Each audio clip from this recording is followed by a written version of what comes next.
parfois ils avaient rien à me donner comme travail, donc parfois j'avais une semaine où Toi aussi, j'ai j'allais eu au ça, bureau, c'est un truc de mais fou, en fait ça. j'avais rien à faire. Ça, c'est un truc de fou. Donc- Moi aussi, j'ai eu des stages comme ça où tu venais et t'avais rien à faire. Pendant plusieurs années, là. Vu que je dépense peu, si je reste à ce niveau de dépenses, je crois que ça fait presque 10 ans. si jamais tout s'effondre demain, je peux plus ou moins tenir 10 ans, peut-être un peu moins. Je pense qu'on peut dire que tu as atteint ton indépendance financière. Juste avant de commencer cette interview, pour rappel, tu as accès à mon kit de démarrage, ces 6 ressources précieuses pour t'aider à te lancer sur le web, à construire ton audience, à te faire connaître, à faire tes premières ventes et à monter un business au service de ta liberté. Pour le télécharger, c'est le premier lien en description, tu cliques dessus, tu laisses ton mail et nous on se retrouve tout de suite à l'intérieur.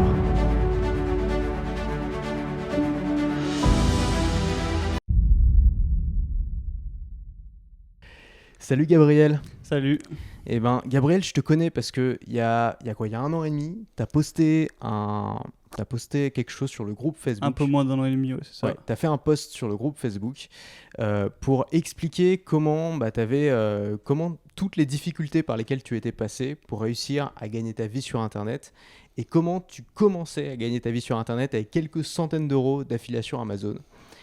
Tu m'as recontacté quand j'ai annoncé que j'allais faire mon tour de France d'entrepreneur libre pour me dire, aujourd'hui j'ai atteint 6 000 euros par mois. Ouais, même 7000 si on compte AdSense du coup. 7 000 euros par mois sur Internet, t'as tout mis de côté.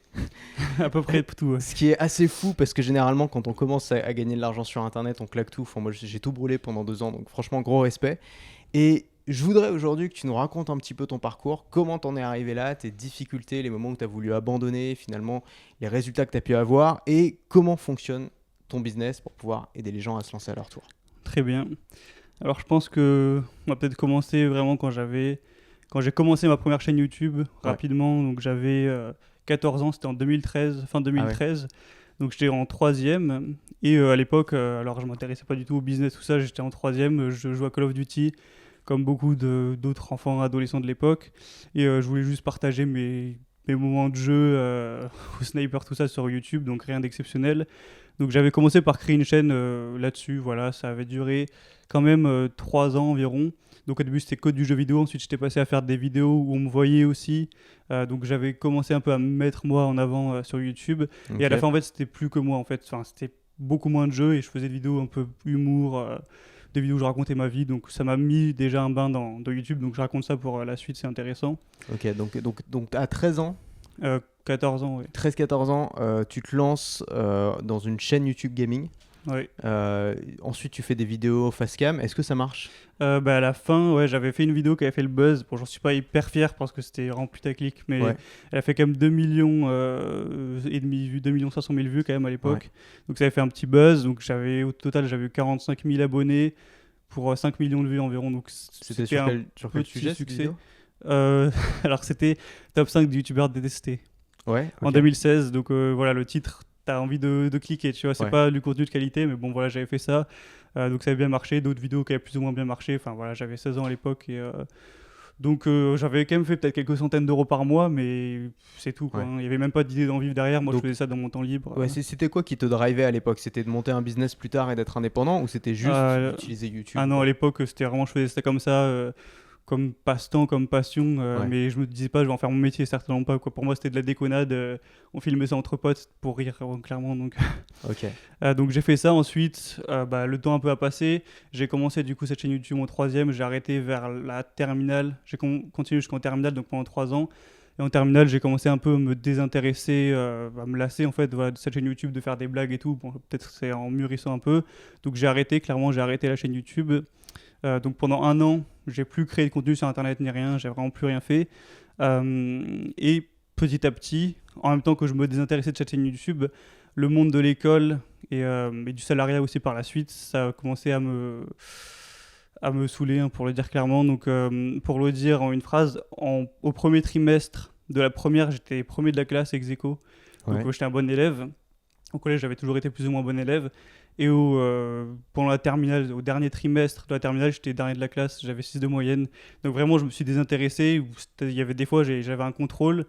Une évaluation, je la faisais même pas, quoi. J'étais là, je faisais, allez, c'est bon, vraiment, je me suis mis à plus du tout être intéressé par l'école. Comment t'expliques ce désintérêt ? Je pense que ça m'a saoulé le fait d'avoir plus je grandissais, plus il y avait des gens, il y avait toujours des gens qui me disaient quoi faire, faut que tu fasses tes devoirs, tu viens à 8h au lycée, tu fais ça, et je pense avec plus je grandissais, plus je me disais bon, c'est ma vie, je suis là pour 80 ans, j'ai pas envie de passer ces 80 ans à suivre des ordres, à me dire comme tu dis dans un email, à me dire à l'heure où je dois chier limite, tu vois, à quelle heure tu dois venir au bureau, à quelle heure tu dois partir, quand est-ce que tu prends tes vacances et tout, c'était pas pour moi. C'est clair qu'il y a un moment où tu deviens adulte, tu sens que tu deviens adulte, mais tu as l'impression d'être toujours traité comme un enfant. Moi, c'est ce moment-là aussi. Moi, c'est un peu comme toi, c'est à la fin du lycée que j'ai le plus détesté l'école. Et où je me suis dit, mais j'en ai marre en fait de ça. Et je commençais à comprendre en plus, parce que tu commences après à faire des stages, etc., qu'en fait, ça va te suivre toute ta vie, ce truc-là. On te dit à quelle heure tu bouffes, on te dit à quelle heure tu fais ta pause, on donne des ordres toute la journée. Et c'est un truc, une sorte de désir où quand tu te dis, c'est bon, maintenant je suis adulte, c'est fini, ça devrait être fini. Mais ça l'est pas, quoi. Moi, c'est même que le début, quoi. Donc, ouais, c'est que le début, exactement. Ouais. Et du coup, en terminale, je me suis complètement désintéressé. En fait, je me suis dit, bon, c'est bon, je pense que j'ai à peu près le niveau pour avoir le bac, avoir 10, parce que c'est 10 pour l'avoir à l'époque. Maintenant, je sais que ça a changé. Donc, je me suis dit, bon, une fois que tu as les connaissances pour avoir le bac, avoir 10 et pas redoubler et qu'on te foute la paix, plus la peine de travailler plus que ça. Donc, une fois que je pensais avoir le niveau, j'ai arrêté complètement de travailler, mais vraiment. Et au final, du coup, le bac, c'est à peu près ce que je pensais. J'ai eu 10,9, bac ES. Donc, j'ai eu ça comme ça. Et venait le choix des études supérieures, tout ça. J'avais absolument aucune idée de quelle étude sur laquelle je voulais me pencher.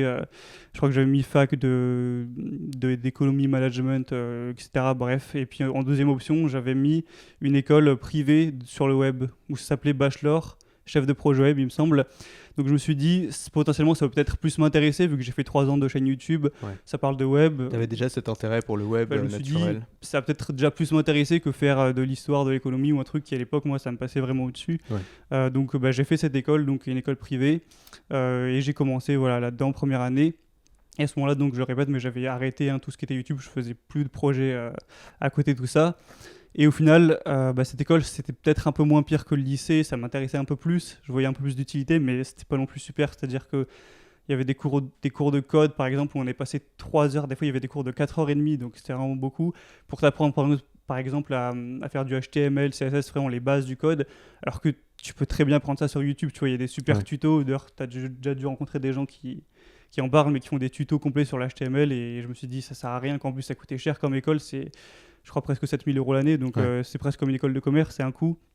Donc je suis quand même resté sérieux toute l'année, j'ai eu l'année et tout ça, mais je voyais que ça ne me comblait pas non plus, et il y a eu un petit déclic, c'est que j'ai fait un stage du coup de 3 mois après l'année, je pense que c'est souvent ça dans les premières années, donc c'était de mars à juillet, quelque chose comme ça, donc stage c'était dans une agence de communication.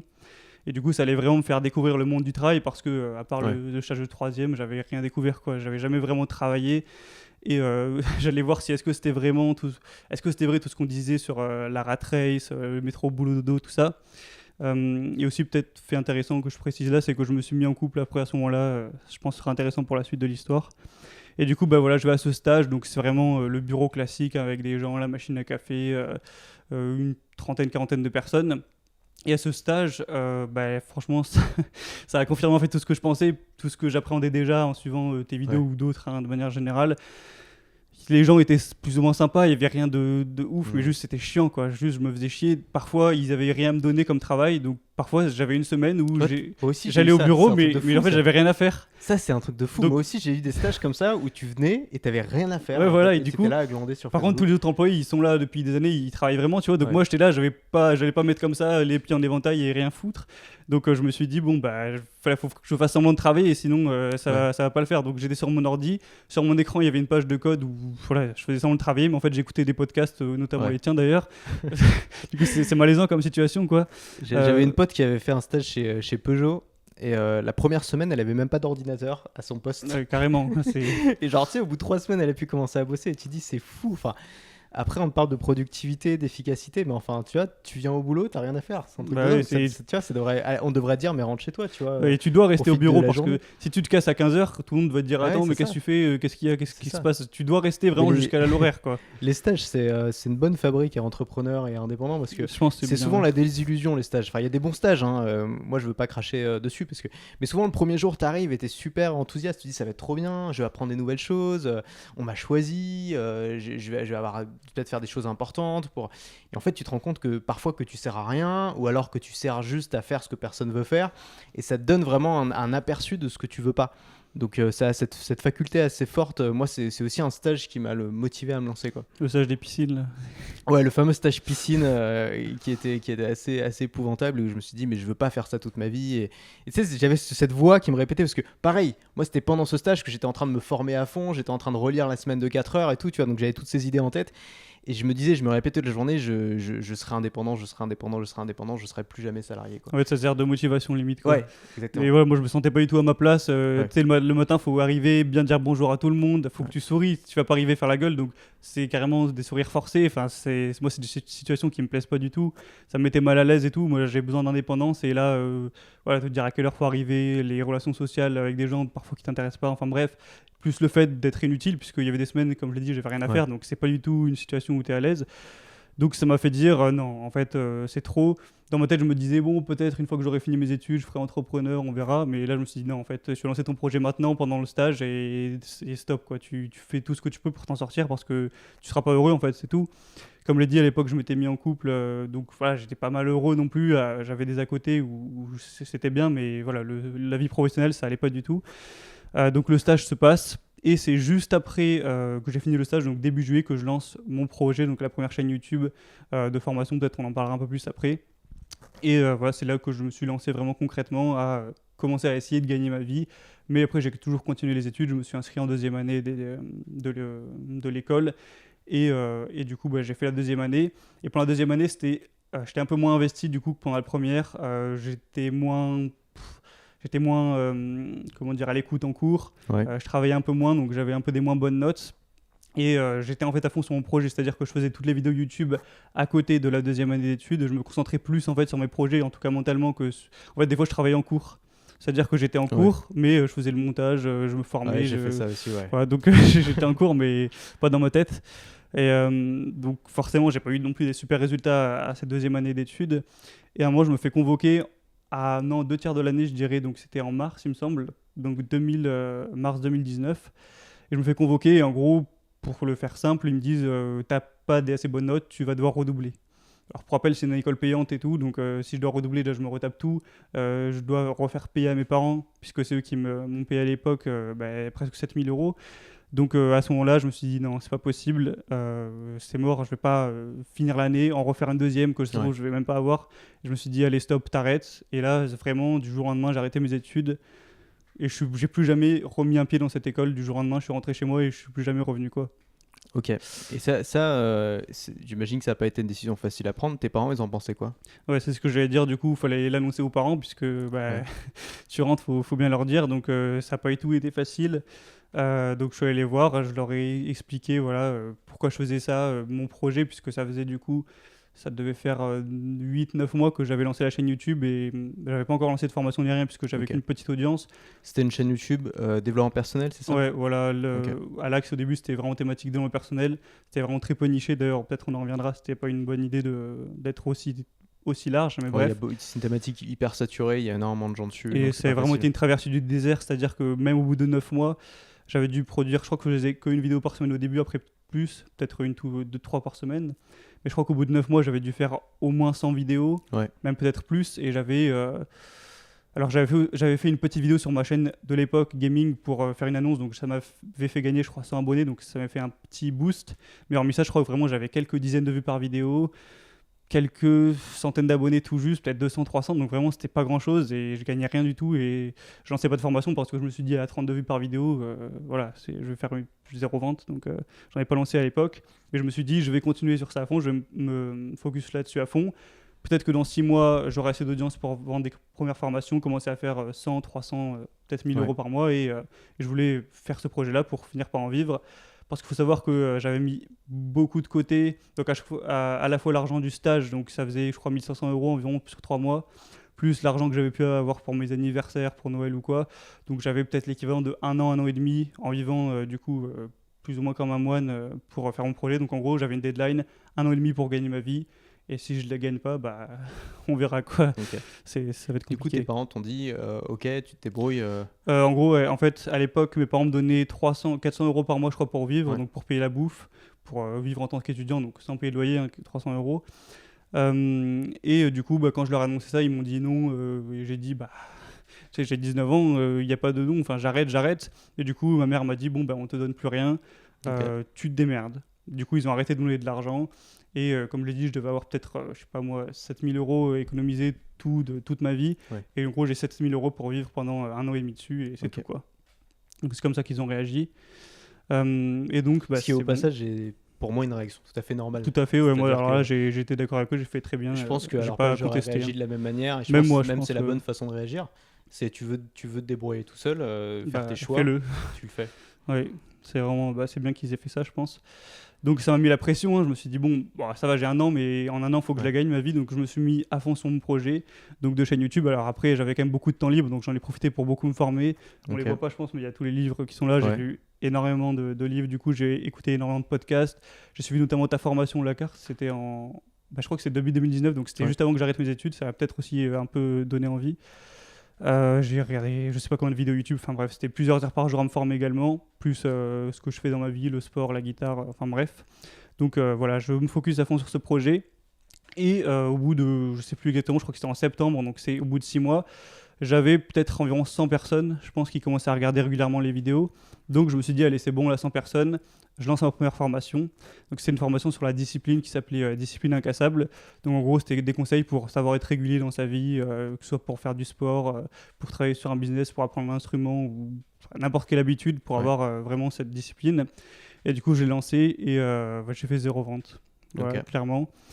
Du coup, je me suis pas laissé abattre, je me suis dit bon, voilà, c'est pas grave, hein, c'est normal. Tu avais créé la formation déjà ? Ouais, j'ai toujours créé les formations avant. Dans ce cas-là, quand même, je pense que tu connais l'idée, mais si t'es pas sûr de faire des ventes, tu fais une pré-vente.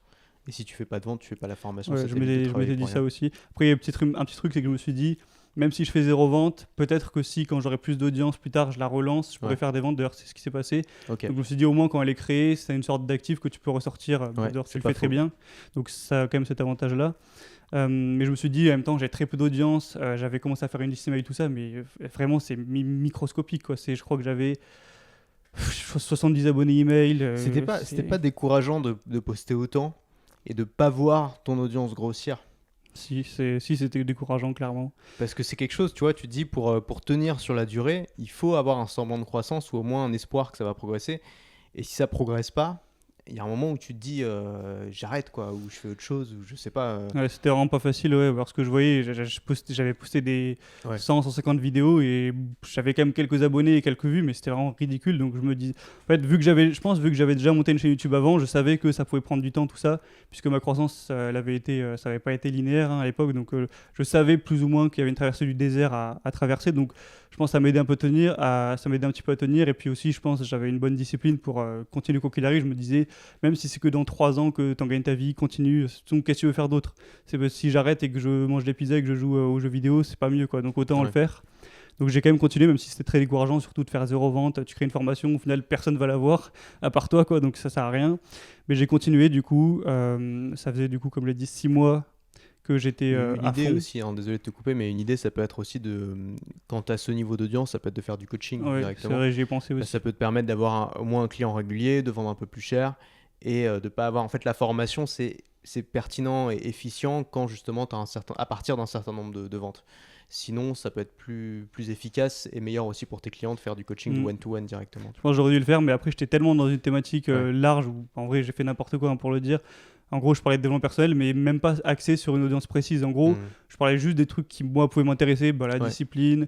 Je parlais un peu de minimalisme à l'époque. Après, si je puis me permettre, c'était quand même un moyen pour toi aussi d'apprendre. Ah moi, oui, ça c'est sûr. Comme tu lisais beaucoup, tu avais envie d'ancrer ce contenu-là, et donc le fait de créer du contenu sur ces sujets-là, ça t'a permis aussi de l'intégrer. Ah oui, et ça peut être, en fait, créer du contenu, même si ça nous apporte pas directement un revenu extérieur, ça peut nous permettre de progresser aussi en tant que personne. Donc moi je dirais pas que c'était complètement inutile. Après c'est sûr que quand tu te lances, il vaut toujours mieux choisir une niche, voir un problème précis. Par exemple, je sais pas, les étudiants qui cherchent à bien prendre des notes pour passer leur bac, tu vois, tu vas vraiment trouver ta niche à toi et tu vas te focaliser là-dessus, et ça va te permettre assez vite de trouver justement tes premiers clients, quoi. Ouais, c'est sûr. Pour moi, c'est sûr que ça a été très utile puisque ça me motivait du coup à lire, à apprendre de nouvelles choses, mais au niveau extérieur à moi, c'était pas terrible. Mais donc j'ai continué, donc j'ai lancé une deuxième formation, c'était sur savoir mieux économiser de l'argent, vu que je le faisais pas mal à l'époque. J'ai lancé une formation sur plein de sujets, sur être plus productif, etc., etc. Je vais même pas toutes les dire. Et à chaque fois, 0 vente. Mais vraiment, c'est pas 3-4 ventes, non, 0, pas une seule vente. Donc c'était hyper décourageant.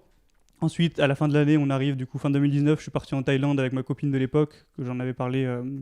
On est parti en Thaïlande pour 2 mois. Donc voilà, vivre là-bas, je me suis dit, je vais pouvoir vivre avec pas grand-chose, je vais pouvoir voyager. Je serai extérieur à tout mon environnement habituel, donc je vais bien pouvoir me concentrer. Et peut-être en espérant que quand j'entrerai, je commencerai à gagner ma vie ou j'aurai déjà vendu des formations. Donc là-bas, je crois que je lance ma 3e et ma 4e formation. 0 vente toujours, donc voilà, j'avais déjà un peu plus d'audience, je faisais peut-être 150 vues par vidéo, même un peu moins, mais voilà, je continue. Même je me rappelle qu'à l'époque, pendant que j'étais en Thaïlande, j'ai mis un message sur le groupe, ton groupe privé, pour dire est-ce que quelqu'un peut faire un petit diagnostic, qu'est-ce qui va pas, même si j'avais déjà plus ou moins des idées, et il y a pas mal de gens qui m'ont donné des réponses, donc ça m'a fait un petit coup de pouce à l'époque, c'était vraiment sympa du coup pour ces personnes-là, si elles s'en souviennent. Et du coup, là, on approche du fond du trou. Ça faisait 9 mois du coup que je m'étais lancé, que j'avais arrêté mes études, donc que j'avais plus du tout de source de revenus. On rentre de Thaïlande, donc là, il me restait plus beaucoup sur mon compte. Au bout de 9 mois, je me suis dit bon, je vais pas attendre d'avoir plus qu'1 euro pour le faire, donc j'ai trouvé un boulot. Donc j'ai pris un boulot dans une boulangerie en tant que vendeur, donc le mec qui donne ta baguette de pain. Là je crois que c'était encore pire que le stage, c'est-à-dire que déjà il y avait en fait c'était la semaine de Noël, vu que c'était à la fin de l'année, donc il y avait une autre boulangerie qui avait besoin de renfort en gros pour la période de Noël, donc tous les gens étaient sous pression, il y avait énormément de clients, fallait distribuer vite, tout ça, et moi j'arrive, je savais rien faire, quoi. Je savais pas utiliser les machines pour couper le pain, je savais rien faire, donc il fallait que j'apprenne, alors que c'était la pression et que tout le monde était à fond, donc il n'y avait pas quelqu'un qui avait pu m'expliquer lentement, étape par étape, tout ça. Donc c'était assez compliqué, je l'ai quand même fait et j'ai quand même tenu la semaine, mais ça n'a pas été agréable. Il y a eu des embrouilles avec les collègues, tout ça. Encore une fois, je ne me sentais pas forcément valorisé de faire ça, tout ça. Et en plus, tu le faisais par défaut parce que ce que tu avais fait avant n'avait pas fonctionné, quoi. Ouais, et du coup, j'ai tenu une semaine. Et du coup, le jour de Noël, donc c'était le 25, j'avais dû me lever à 3-4 heures du matin pour y aller, pour être à la 5-6 heures et ouvrir et tout. J'ai pété un câble, j'ai fait la journée. Et dès que c'était l'heure que je parte, je suis parti alors qu'il restait des choses à ranger, j'aurais dû aider, tu vois, mais j'ai fait ça consciemment. Il y a une collègue qui s'est énervée, qui a dit « Oh, mais tu veux pas venir nous aider, tout ça ?» Et je me suis énervé, j'ai dit « Non, j'en ai marre, je me casse. » Enfin, c'est vraiment, j'ai un peu pété un câble. Ce même journée, donc du 25 décembre 2019, donc Noël, super jour de Noël, je rentre chez moi, je suis énervé, j'essaie de me calmer. Le téléphone qui sonne, je réponds, c'était ma copine, et elle me dit qu'elle me quitte, clairement, donc qu'on se sépare. Bon, je m'y attendais un peu, ça faisait quelques semaines que voilà, ça faisait quelques mois que ça n'était plus comme avant, et que voilà, donc je m'y attendais un peu, mais une grosse journée difficile, je me casse du taf. Je savais que mes parents, encore une fois, ils allaient pas être contents de savoir que j'avais retrouvé un boulot et que je me casse au bout d'une semaine. Ma copine qui me quitte, et je suis comme ça. J'avais un pote qui était parti au Canada, j'avais mes amis qui faisaient leur vie de leur côté, qui continuaient leurs études, qui voyageaient, qui étaient partis faire des BTS et autres, et moi j'étais comme ça tout seul chez moi. Je venais de perdre ma copine, je venais de quitter le travail, mon business ça marchait pas, j'avais toujours fait 0 vente, donc toujours 0, et là j'étais là. C'était dur, c'était un moment, j'étais au fond du trou, je pense, à ce moment-là. Et en parallèle de quand j'ai commencé à travailler à la boulangerie, j'ai lancé un autre projet, donc, qui était avec l'affiliation Amazon, on en a un peu parlé. Et donc j'avais lancé, j'aurais peut-être dû le dire, j'avais lancé 2 petits projets affiliation Amazon pour en plus, si je pouvais faire 100 € par mois, ça aurait été cool. Donc j'avais lancé sur la niche du Monopoly et la niche des goodies Harry Potter, en me disant pourquoi pas, et pour info ça n'avait pas marché, j'avais vendu je crois un seul Monopoly pendant que j'étais en Thaïlande, bref. Et donc je m'étais lancé un 3e projet là-dessus, où c'était sur une niche où il y avait plus de potentiel. Et là, j'ai vu que j'avais fait une petite vente minuscule du coup de 3 €, mais juste j'avais gagné de l'argent, tu vois, j'avais gagné 3 €, je me suis dit, bon, je suis au fond du trou, mais là je vois un petit éclair de lumière, j'ai gagné 3 €, c'est mieux que ce que j'ai fait depuis 9 mois. Donc je le prends et voilà, si j'en ai gagné 3, je peux en gagner 10, 20, 100 et je peux en gagner de l'argent avec ça. Donc je me suis focus sur ce projet de plus en plus, en continuant évidemment les formations, tout ça, donc sur l'affiliation Amazon. Et ça s'est mis de plus en plus à marcher. C'est-à-dire que je crois que j'ai fait peut-être 50 € pour le mois de janvier donc 2020. Ensuite, j'ai peut-être fait 100 €, après 200, 300, 400. Et après, il y a eu le confinement, tout ce qui s'est passé avec le coronavirus, tout ça. Et là, du coup, ça a boosté clairement l'activité, puisque affiliation Amazon, il y a tous les commerces qui ont fermé. Donc Amazon, je pense, ça a été bénéfique pour eux. Donc je crois que je suis passé de peut-être faire 300 € ou un truc comme ça à 600 d'un mois à l'autre. Donc j'ai carrément doublé direct. Donc à ce moment-là, j'ai fait 700 €. Je me suis dit, bon, là, c'est au-dessus de ce que je dépense par mois. Donc j'étais super content. En fait, c'est là où j'ai pris vraiment ma liberté. Et c'est à ce moment-là que j'avais posté un message sur le groupe où je racontais toute mon histoire. Et à ce moment-là, je crois que j'ai fait aussi ma première vente de formation. Donc c'est la 8e que je lançais. Je n'en ai pas raconté à chaque fois, mais c'était la 8e formation que je lançais. Donc je crois que c'était sur le minimalisme et j'avais fait une vente. Ok. Mais c'était la première. Ok, donc ça faisait combien de temps que tu avais commencé tout ça ?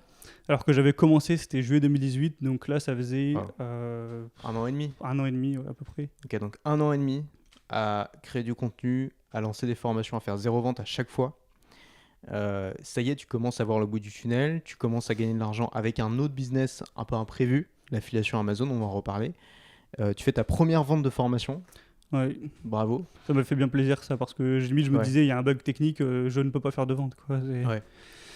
Et à ce moment-là, tu reprends espoir et tu dis finalement, je vais peut-être y arriver et c'est bon, quoi. J'ai peut-être réussi mon projet.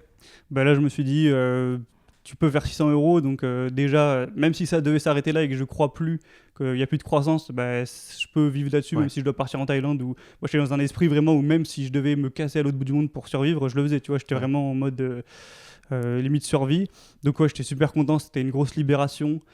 Et à ce moment-là, j'étais même pas à l'idée de devenir entre guillemets riche avec ce business. Pour moi, c'était déjà juste ma liberté et j'étais super content de ça. Mais malgré ça, j'ai continué à me focus là-dessus pour augmenter le business. Donc je me suis focus encore une fois sur l'affiliation Amazon, à continuer à capitaliser dessus.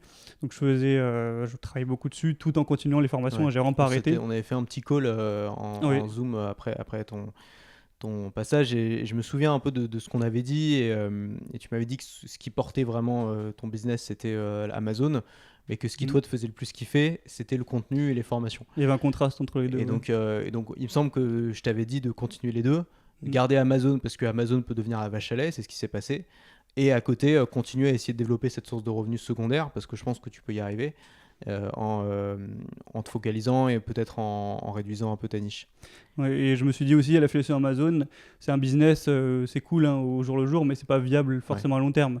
Le truc, c'est que t'es toujours dépendant de la politique. Pour le coup, c'est complètement quoi. C'est Amazon, ils décident de fermer le programme, ils en ont le droit. Je me lève le matin, j'ai plus de business. Donc, c'est l'inconvénient. C'est comme tous les business qui sont basés qui étaient basés sur la publicité, par exemple AdSense, ou qui étaient basés sur le référencement.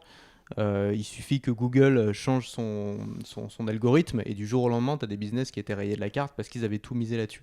C'est pour ça que moi, je conseille toujours aux gens de développer leur audience à côté. Bon, on en a parlé dans les dernières interviews, mais ton audience, c'est ton truc à toi et c'est un truc qu'on ne peut pas te prendre.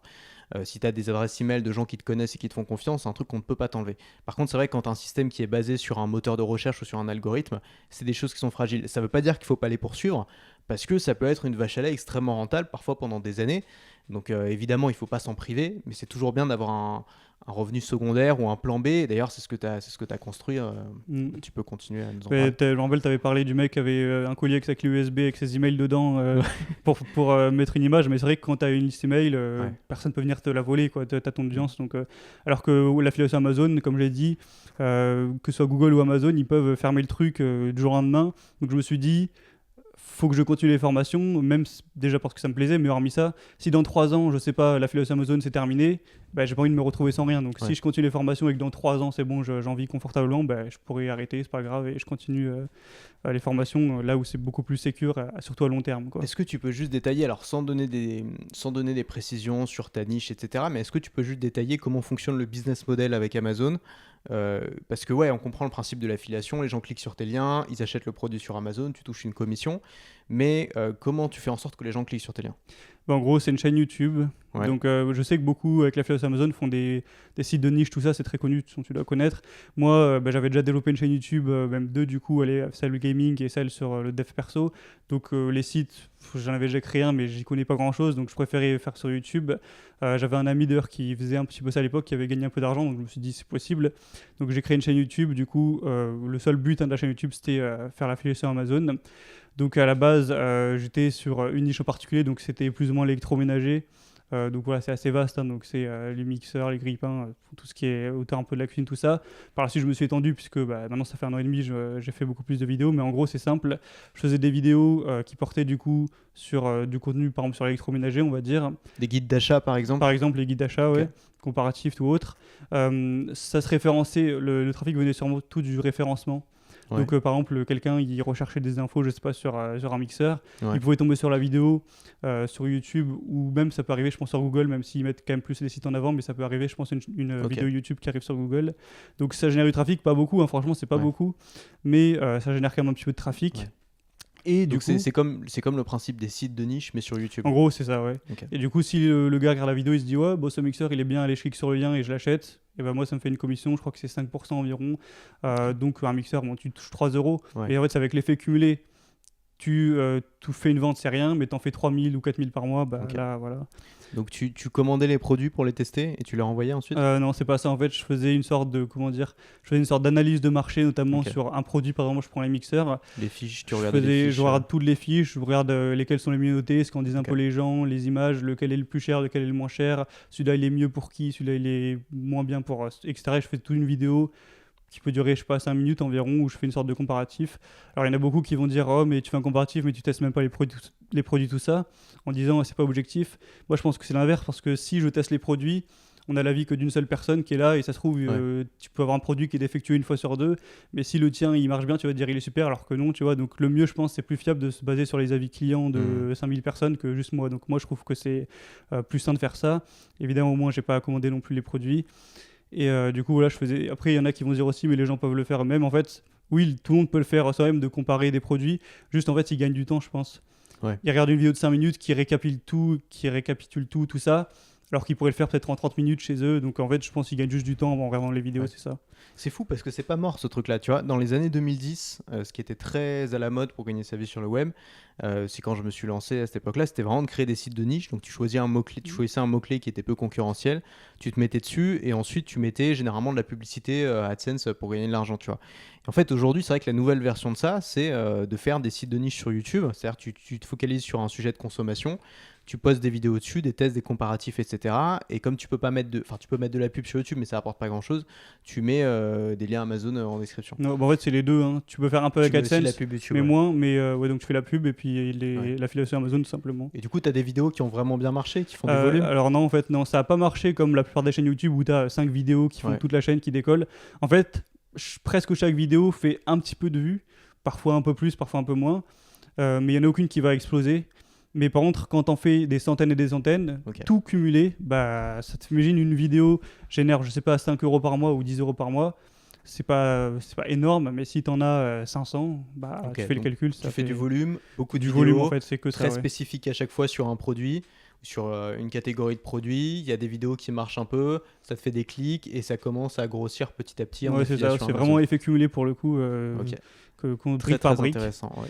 Donc où est-ce que j'en étais? Donc j'ai fait ça en focus, en priorité, vu que c'est ce qui marchait le mieux, en continuant les formations. Ouais. Et en fait, les revenus, ils ont continué à monter. Donc pendant le confinement, j'avais fait, je crois, 700 €. Ensuite, je crois que je suis monté vers les 1 000 €, tout ça. Ensuite, je suis monté à 2000. Vers l'été, je crois, pendant l'été 2020, je suis arrivé à 2 000 € environ.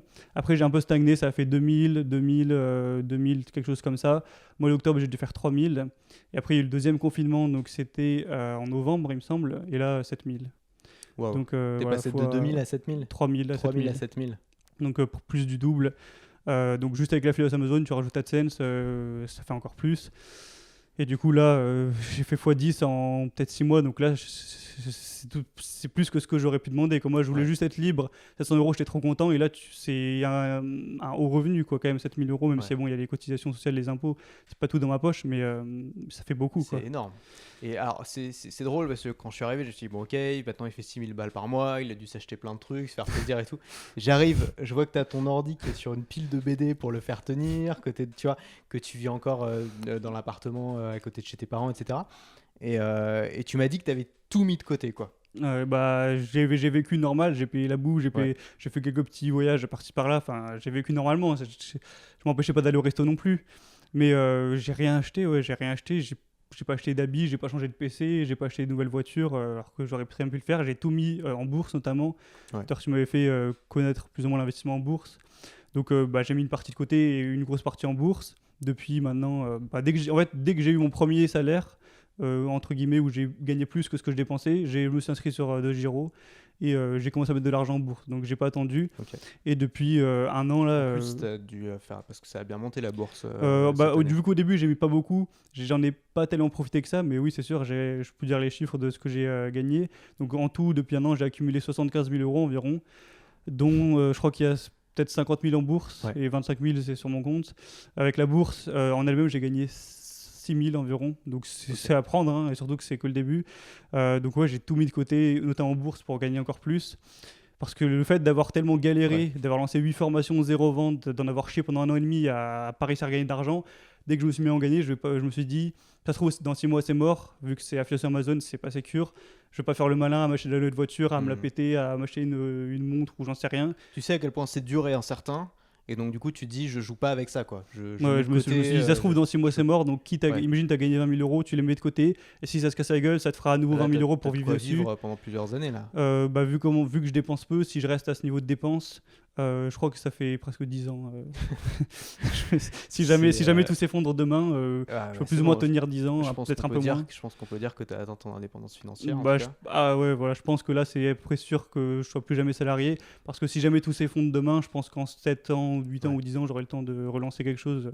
En 8 ans, ça va. T'en as parlé un peu à ta famille, tes parents, comment ils ont réagi? C'était assez jouissif, je pense, de voir leur réaction, parce que d'un côté, ma mère qui m'engueulait, qui travaillait dans l'éducation nationale, t'arrêtes tes études, c'est pas bien, c'est de la merde, tu fais ton truc d'affiliation Amazon, mais c'est pourri, sans le dire comme ça, bien sûr, mais bon, vraiment, elle m'admirait pas de faire de l'affiliation Amazon, quoi. Elle était plutôt contre. Je me rappelle quand je lui avais dit tout fier que je gagnais 500 € par mois, elle disait, mais 500 €, mais c'est pas que tu gagnes 500 € un mois que c'est bon. Quand j'ai gagné 2000, j'étais content de gagner à peu près autant que mon frère, qui lui a fait des études sérieuses, tout ça. Elle me disait, oui, bon, fais pas le malin, c'est pas que t'as gagné une fois 1 700 €, que ça va être pareil tous les mois. Et bon, maintenant que ça fait 6 mois que c'est dans les 7000, il n'y a plus trop de remarques. Je pense que ça va, ils sont plutôt fiers de moi, mais ils sont contents, au moins je suis indépendant. Et je pense que moi souvent les gens me demandent mais comment je fais pour convaincre mes parents que je vais y arriver, et en fait il n'y a aucune chance que tu arrives à les convaincre que tu vas y arriver. Le seul moyen c'est d'y arriver, en fait. C'est après coup qu'ils vont dire bon bah d'accord, de fait ça marche et ça a l'air de durer. Mais moi c'était un peu la même chose, c'est-à-dire quand je suis lancé, mes parents ils y croyaient pas, ils n'étaient pas malveillants ou méchants, ils ont rien fait pour me faire échouer, mais juste ils y croyaient pas, et je pense que je les comprends, parce qu'en fait ils ont pas vécu ils ont pas grandi à la même époque, ils ont pas vécu dans le même monde, ils comprennent pas forcément ce qu'on fait. Et ça leur paraît très très improbable, surtout qu'ils ont grandi quand même à une époque où le salariat était vraiment le modèle de sécurité, et ça a énormément changé, et notamment cette année avec la crise qu'on a vécue. Je trouve que le salariat a perdu énormément de son côté sécuritaire, et justement beaucoup d'entrepreneurs à ce moment-là ont pu prouver que leur business était résistant à la crise, notamment le tien. Et ça c'est très intéressant, parce que ça rebat un peu les cartes et ça montre que c'est pas, la sécurité n'est pas forcément là où on pense, c'est le fait de se construire sa propre sécurité, d'apprendre à se débrouiller, d'apprendre à avoir soi-même sa source de revenus, à se passer d'une entreprise, d'un patron, à avoir aussi plusieurs clients plutôt que d'en avoir un seul, qui est un patron par exemple ou un supérieur. C'est une nouvelle preuve de sécurité, je trouve. Et je pense même pas qu'il y a certains business qui ont résisté, c'est que ça les a boostés carrément. Moi je pense que j'aurais jamais fait 7000 aussi vite s'il n'y avait pas eu l'épidémie, parce que j'aurais peut-être fait 3000, je sais pas, mais je pense à au moins doubler le chiffre, donc ça m'a carrément boosté, hein. Donc ouais, c'est ça. Et Et pour mes parents, je pense, oui, maintenant ils sont plutôt contents. Au début, en fait, je pense qu'ils veulent ta sécurité plutôt que ton bonheur. Donc s'ils se disent, il y a une chance sur deux qui ratent, une chance sur deux qui réussissent, je préfère qu'il ait une chance sûre, mais que ce soit moins glorieux. Donc ils veulent pas prendre le risque que tu rates. Donc eux, c'est dans leur intérêt que tu fasses le truc le plus sécure. Et après, donc ils vont jamais te conseiller de tenter ça, parce que si jamais tu rates, ça va retomber un peu sur eux, tu vois. Donc t'as ça qui tourne. C'est un business que tu fais, c'est purement alimentaire ou quand même ça t'intéresse? En vrai, non. C'est alimentaire. Purement alimentaire, ok. Donc c'est la vache à lait.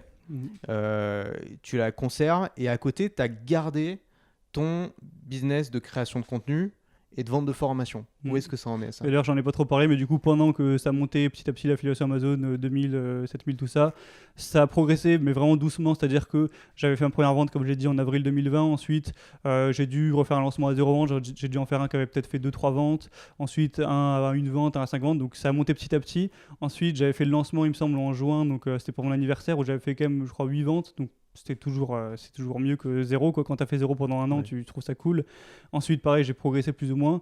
Et du coup, vers Noël, là, c'était pas mal. J'avais fait le lancement pour Noël. J'avais fait une grosse promo, comme tu sais bien le faire. Et j'avais fait, je crois, 400 €. Donc, c'est l'équivalent de 15 ventes, il me semble. Donc, sur tout le cas là. Donc, là, par contre, ça commence à être intéressant, quoi. 375, je crois que j'avais fait.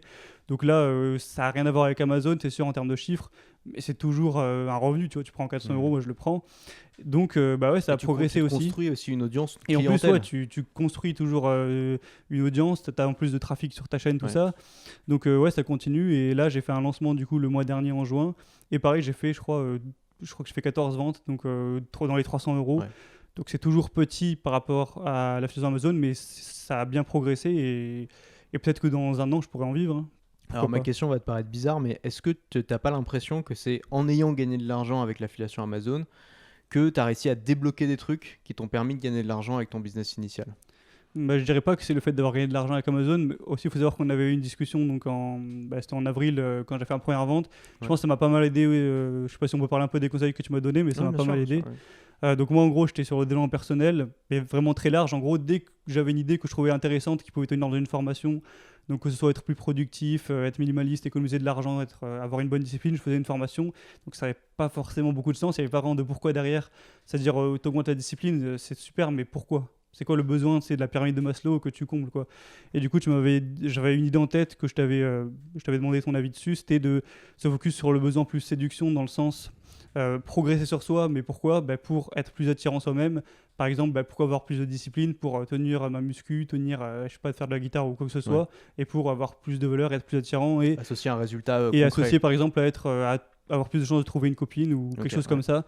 Donc je me suis focus plus sur ce besoin qui, moi, en fait, c'est celui qui m'avait drivé quand j'ai développé toutes ces compétences. Donc je me suis focus plus sur ça. Et en quelques mois, mon audience, déjà, ça a bien changé. C'est-à-dire qu'avant, j'avais des femmes, des hommes, des gens un peu plus âgés ou quoi. Et là, maintenant, c'est vraiment que des hommes, presque. Ils ont tous, je pense, ils sont tous entre 18 et peut-être 25 ans, même si, bon, c'est une majorité dans ces âges-là. Donc il y a vraiment une audience qui s'est, comment dire, écrémé, tu vois. Il y a une audience qui s'est précisée sur des besoins, du coup, qui étaient vraiment urgents pour eux. Le besoin d'avoir quelqu'un, les besoins sexuels, les besoins de plaire, tout ça, mais c'est extrêmement puissant. Donc, tu as plus de chances de faire des ventes avec un besoin comme ça que juste, pourquoi pas économiser plus d'argent ou avoir de la discipline, mais sans raison derrière. Donc, je me suis focus là-dessus. Et je pense que j'ai fait des formations, du coup, plus ciblées sur ce besoin-là. Et tout en ayant plus d'audience, puisque plus le temps passait, plus j'avais d'audience quand même. Et du coup, ça a marché de mieux en mieux. Ouais. Donc, je pense que les deux réunis, avoir plus d'audience et faire un peu mieux les choses, et aussi le fait d'avoir créé déjà beaucoup de formations, je faisais peut-être des meilleures pages de vente, tout ça, j'en ai quand même créé 16 il me semble à l'heure actuelle, voire 17, je sais plus, 17 si je compte celle qui sort la semaine prochaine, donc ouais, forcément je me suis amélioré et petit à petit ça a mieux marché. Ok, écoute, c'est vraiment passionnant ce que tu me racontes. Du coup aujourd'hui tu es dans quel état d'esprit par rapport à tout ça? Est-ce que tu as des projets, des perspectives d'évolution? Qu'est-ce que tu veux, où est-ce que tu veux emmener ce que tu as construit? Alors, pour l'instant, je continue toujours l'affiliation Amazon. Je me dis, tant que ça marche, peut-être que dans 2 ans, ça ne marchera plus, donc j'en profite. D'ailleurs, au passage, tu sais quelque chose que tu pourrais vendre, la méthode que tu utilises. J'ai réfléchi, mais je me suis dit, en fait... ça intéresserait du monde. Je me suis dit, peut-être que le coût de... j'ai envie de dire de dévoiler mes secrets, c'est pas supérieur au coût d'avoir des nouveaux concurrents. Tu vois, parce que si je donne une formation avec tous mes secrets, c'est sûr, il y en a qui vont bien réussir là-dedans. Mais si je vends la formation, en fait, il faudrait que je la vende super cher pour que ce soit rentable. Quoi. C'est un peu comme le dropshipping finalement, où il y a vraiment des niches et les mecs doivent conserver à tout prix leur niche. Ouais, et puis aussi même les techniques pour bien faire tout ça, que j'ai mis longtemps à développer tout ça. En fait, pour que ce soit intéressant pour moi de vendre des formations, il faudrait que je les vende super cher, alors que je vends des formations plutôt pas chères. Je comprends. Donc voilà, je pense. Et puis la thématique de ma chaîne, c'est pas forcément directement gagner de l'argent. Donc j'ai pensé à le faire. Je sais que je pourrais faire des ventes, mais on m'a beaucoup demandé de partager les conseils, de partager ton business, tout ça. Mais je me suis dit, pour l'instant, c'est pas intéressant de le faire. Ok. Tu me dis, parce que moi, il y a des gens qui pourraient être en vrai intéressés dans mon audience. Et s'il y a beaucoup de demandes dans les commentaires et que tu es OK, on pourrait essayer de co-lancer une formation à mon audience. Il faudrait que j'y réfléchisse, mais très bien se vendre. Je pense que ça pourrait bien se vendre, mais je me dis, même si ça se vend bien, que je fais quelques milliers d'euros avec la vente, mais que derrière, il y a beaucoup de gens qui vont devenir concurrents et qu'à long terme, ça rend le business moins lucratif, c'est pas forcément rentable. Donc je réfléchis à ça et c'est un peu compliqué. Donc voilà, à ce niveau-là. Je sais plus de quoi on parlait. Ouais, sur tes projets futurs, où est-ce que tu veux donc mon projet, c'est de continuer l'affiliation Amazon tant que ça marche, puisque comme je l'ai dit, je sais pas si ça marchera dans 1 an, dans 3 ans, dans 5 ans, donc tant que ça marche, je me focus dessus, mais tout en continuant bien sûr les formations, puisque déjà c'est ce qui me plaît à la base. Comme je l'ai dit, le business affiliation Amazon, c'est pas détestable à faire, je suis seul chez moi, je suis tranquille, ça me permet d'être libre, peut-être qu'on en reparlera après. Mais ça m'intéresse pas, je vais pas mentir, c'est pas ma passion clairement. Alors que le développement personnel, tout ça, ça m'intéresse vraiment. Je vais travailler, je vais faire une formation, je vais faire du contenu. Vraiment, je prends plaisir, tu vois, c'est vraiment pas une contrainte à faire. Donc, mon objectif, ce serait de pouvoir en vivre. Déjà, de dépasser peut-être les 1 000 € par mois avec les formations. En ce moment, je suis plus vers les 300, 400 € si je compte AdSense et l'affiliation que je fais, peut-être 500, mais bon, voilà, c'est pas assez. Donc, continuer l'affiliation Amazon tant que ça marche, essayer de faire grossir, pourquoi pas. Continuer au possible les formations pour arriver à un SMIC et même plus, pourquoi pas à long terme. Et puis après, imaginons, je sais pas, dans un jour, dans 3 ans par exemple, l'affiliation Amazon, ça marche plus. Amazon 10 heures, on ferme le programme. Mais que, je sais pas, j'arrive à faire 3 000 € par mois avec les formations, peut-être que je continuerai là-dessus à plein temps et je ferai comme toi, j'essaierai de développer à fond ce truc-là parce que ça peut être bien et surtout à long terme. Donc j'envisage peut-être de faire ça à l'avenir. Ouais. Ok. Et ta liberté, t'en profites du coup ? Ouais, alors bon. Pour voyager en ce moment, c'est pas top. C'est tombé pile pour le confinement, tu vois. J'ai commencé à gagner ma vie. C'était le premier confinement, donc on peut pas dire que je suis tombé au meilleur moment pour pleinement profiter. C'est clair. Surtout que j'avais un peu le côté moine à vouloir économiser beaucoup au début. Donc pour l'instant, en vrai, j'ai pas fait le tour du monde, j'ai pas voyagé énormément. Donc on peut dire que j'en ai profité à 100%. Mais rien que des trucs super simples comme le fait de pouvoir aller à la salle de sport à l'heure que je veux, tu vois. Ouais. C'est marrant parce que dans la dernière interview, le gars me disait exactement pareil. Parce que c'est horrible. Le même exemple. C'est horrible d'y aller à la salle de sport. Moi, du coup, je l'ai fait pendant des années, mais quand il va à 18h, c'est chiant. Tu sais, t'as tout le monde, tu dois demander pour tourner. C'est bien plus confortable d'y aller à 14h. Rien que ça fait plaisir, tu vois. Je peux moduler mes journées comme je veux, l'heure où je me réveille, est-ce que je travaille le week-end ou pas, quand est-ce que je vois mes amis. Par exemple, je sais pas, tu veux partir au ski, tu pars hors saison quand c'est moins cher et quand il y a personne sur les pistes. C'est génial, tu vois, ce genre de truc. C'est ça qui rend vraiment, je pense, la vie meilleure.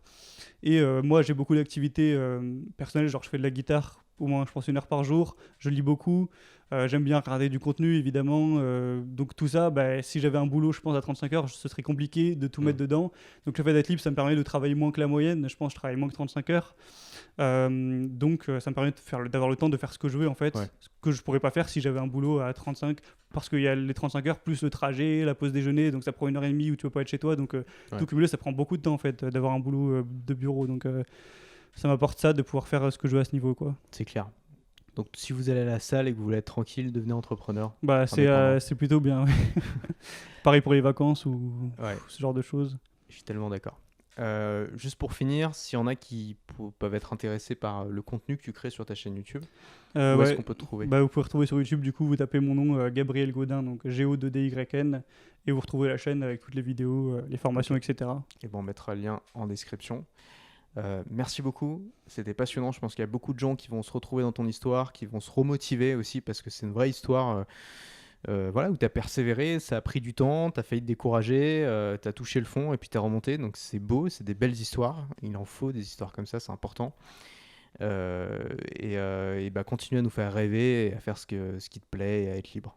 Merci, et merci à toi pour tout ton contenu. Je pense que ça peut pas mal débloquer de voir des gens aussi réussir, parce qu'au début on peut être sceptique, de se dire mais c'est trop pour être vrai, tout ça, mais une fois qu'on l'a, on se dit c'est trop bien, quoi. Et c'est les gens comme toi qui partagent le contenu, qui donnent des conseils, qui permettent d'y arriver plus facilement. Donc je pense que sans les créateurs de contenu, toi et d'autres, hein, Stan Leloup par exemple ou autres, je pense que je ne changerai jamais là où j'en suis clairement. Donc merci pour ça. Bah merci.